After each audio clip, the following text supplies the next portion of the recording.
Bonġu, grazzi lilkom il-ġurnalisti li għattu tinqalaw f'din ix-xemx.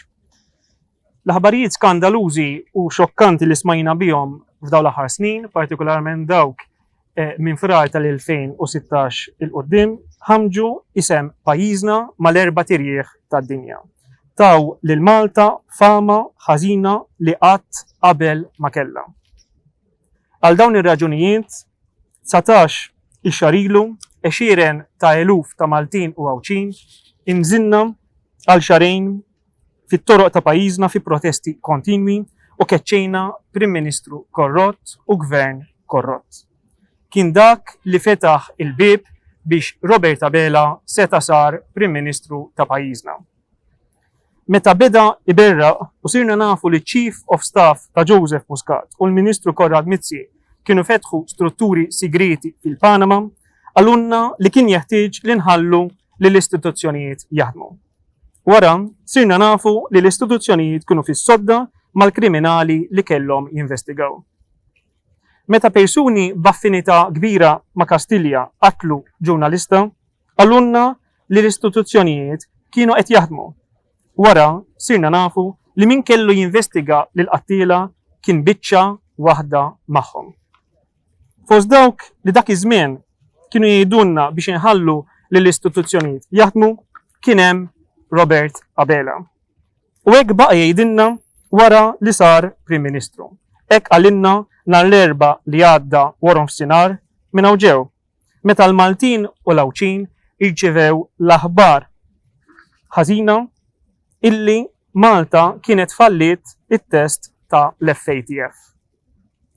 U jekk kienna bżonn prova ulterjuri ta' kemm l-istituzzjonijiet f'pajjiżna jalternaw bejn li jkunu ċassi u li jitlu kompliċi, il-prova waslet fir-forma ta' silenzju assolut għall-aħbar tal-greylisting innifisha minn istituzzjonijiet Maltin bħal Bank Ċentrali u l-MFSA.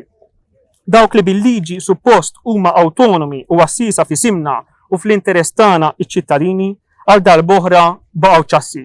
Għal darb'oħra abdigaw mid-dover tagħhom u tradew lil poplu Malti u Għawċi. Iż-żmien ta' slogans sfirħa spiċċa. Issa għandna ir-realtà kera quddiem għajnejna. Ittamajna li pajjiżna ma jkunx umiljat b'dan il-mod, li x-xogħlijiet u l-benessri tal-Maltin u l-Għawċin ma jitpoġġewx dan ir-riskju kbir. Iżda ħsara l-Maltin ħanna għamlu lil pajjiżna meta ġew minn ġewwa l-istituzzjonijiet li f'dajnejhom kienet kbira wisq. Il-politiċi korrotti li ħamġu isem Malta għadhom sissa igawdu impunità sħiħa. Hemm min minnhom li saħansitra għadu membru tal-Parlament Malti u oħrajn li riżenjaw bil-kumdita kollha, però kollha kemm huma għadhom moħħhom mistrieħ li lit tal-ġustizzja mhix ser tilħaqhom. Saħansitra dak li kellu jħares il-finanzi ta' pajjiżna u minflok baqa' iċċassat jekk mhux għad-direttura daħal kompliċi meta sħabu kienu qed jisirquna ingħata l-kariga ta' Gvernatur tal-Bank Ċentrali ta' pajjiżna minħat ħlief minn Robert Abela. Kull meta l-Gvern jagħti kenn politiku u istituzzjonali lil politiċi kriminali u lil kriminali oħra, ikun qed jikkundanna lilna ċittadini Maltin u Għawċin għal reputazzjoni internazzjonali ħażina u għal kwalità ta' ħajja f'ira. Ma jinteressanix iktar nisimgħu li Robert Abela jgħid kemm qed iħalli l-ġustizzja tieħu l-kors tagħha. Ir-riżultat tal-eżami wasal u fihem miktub li Robert Abela weħel mill-eżami u weħħel lil pajjiżu miegħu. Ma jinteressanix naraw iktar tentattivi patetiċi minn Robert Abela u minn sħabu biex jippruvaw ibellaw lil poplu li huma responsabbli biss ta' dak li ġara minn Jannar tal-2020 il-qoddim. Huma responsabbli kollettivament ta' emil gvernijiet ta' Joseph Muscat għax huma jew kienu parti integrali minn dawk il-gvernijiet jew sostnewhom bla ebda reserva bil-vot tagħhom fil-Parlament u bid-diskors tagħhom fil-pubbliku waqt li kienu qed iwettqu l-oxxinitajiet.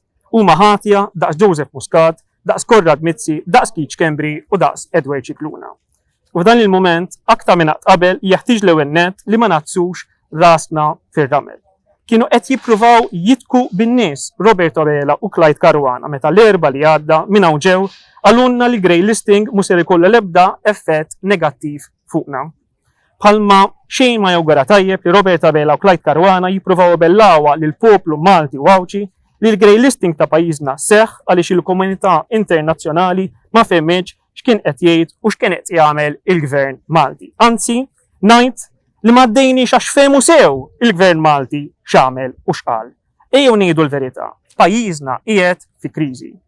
It-tieni jeħtieġ nirrikonoxxu li ma jistax ikun li nafdaw f'min wassalna għal din is-sitwazzjoni prekarja biex joħroġna minnha.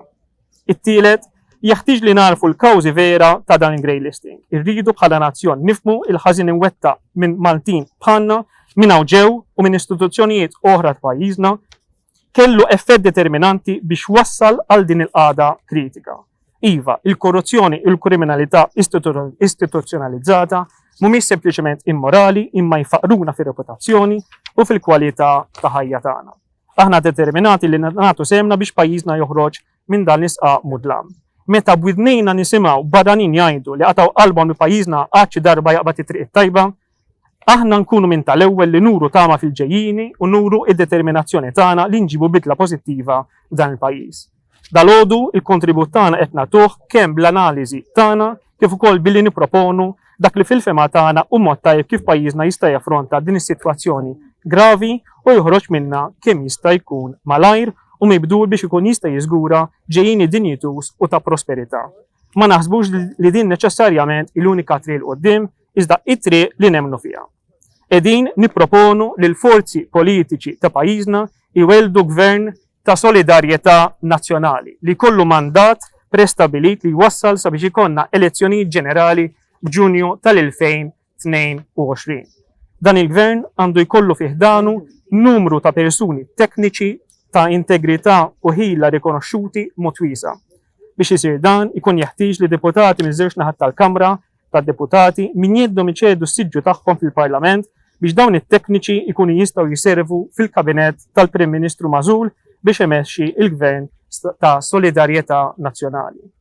Il-missjoni tal-Gvern ta' Unità ta' Solidarjetà Nazzjonali ikun qabil xejn li fit-12 xahar ta' terminu tiegħu jagħmel dawk ir-riformi juha dawk il-passi li huma meħtieġa biex pajjiżna jitneħħa kemm jista' jkun malajr mill-lista l-griża tal-pajjiżi tal-FATF. Fost l-oħrajn allura ikun il-kompitu tal-gvern ġdid li jerġa' jibni u jsaħħaħ iċ-checks and balances ta' pajjiżna u jadotta politika ta' kontabilità u tħaddim tal-prinċip ta' statna ta' dritt u d-demokrazija. Kien possibbli li naslu sawn għaliex l-ftit checks and balances li kellna ġew żarmati u għaliex id-demokrazija tagħna matul is-snin ġiet fgata minn prattiċi tribali. Ikun id-dover ukoll tal-Gvern ta' Solidarjetà Nazzjonali li ħejji triq biex l-elezzjonijiet tal-2022 iseħħu fi spirtu u mekkaniżmu tas-sew demokratiċi. Id-demokrazija ma tikkonsistix biss fl-eżerċizzju li nivvotaw darba l-5 snin, għalhekk huwa essenzjali pereżempju li f'dan iż-żmien ngħaddu mill-proċess li jgarantixxi li l-mezzi tax-xandir ma jibqgħux maħkuma mill-partiti politiċi u minflok xandir tal-Istat ikonna xandir ta' servizz pubbliku. Il-Gvern qed nipproponu jkollu mandat li jiżgura l-korp tal-Pulizija jkollu l-mezzi kollha u d-determinazzjoni meħtieġa biex mingħajr aktar dewmien iressa quddiem il-ġustizzja persuni li kienu jew għadhom fil-politika u persuni oħra assoċjati magħhom u li gawdew għadhom sallum igawdu minn impunità sieħa. Il-proposta tagħna ta' Gvern ta' Solidarjetà Nazzjonali tinkludi wkoll ir-riżenja u s-sostituzzjoni ta' borijiet tal-Bank Ċentrali, l-MFSA u l-FIU. Min jinħatar flokhom u f'xi każijiet jista' jkun hemm konfermi jirrapporta l-Gvern ġdid. Dan hu il-moment tal-prova għalina il-Maltin u l-Awċin. Jekk ser nibqgħu naħsbu u nġibu ruħna kif għamilna sissa, inkunu qed nikkundannaw lilna innifisna u lil uliedna għal futur mudlam. Nappollaw lil politiċi tagħna biex almenu f'din is-sitwazzjoni iġibu ruħhom ta' persuni integri u lejali l-poplu li poġġihom fil-gariga tagħhom.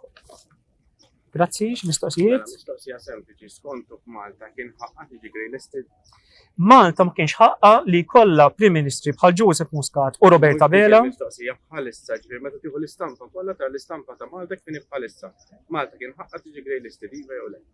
Malta ma kienx ħaqqa li titqiegħed fis-sitwazzjoni li tkun grey listed. Nistennew illi il-politiċi, partikolarment il-Gvern f'dan il-moment, jieħu responsabilità tiegħu. Ma jistax ikun illi pajjiżna jaffaċċja din il-kriżi l-ewwel qabel ma jara illi il-kawżi vera ta' din il-kriżi ikunu identifikati. It-tieni jeħtieġ li tintreva responsabilità politika u istituzzjonali. Ma jistax ikun li qisu xejn mhu xejn. Ma jistax ikun nafdaw f'min daħħalna din is-sitwazzjoni prekarja biex joħroġna minnha. Għandi mistoqsija oħra fuq xi ħaġa separata. L-Aqda Repubblika temmen li l-anzjani jiġu mixtrija bit-tlet larinġi ġo borza.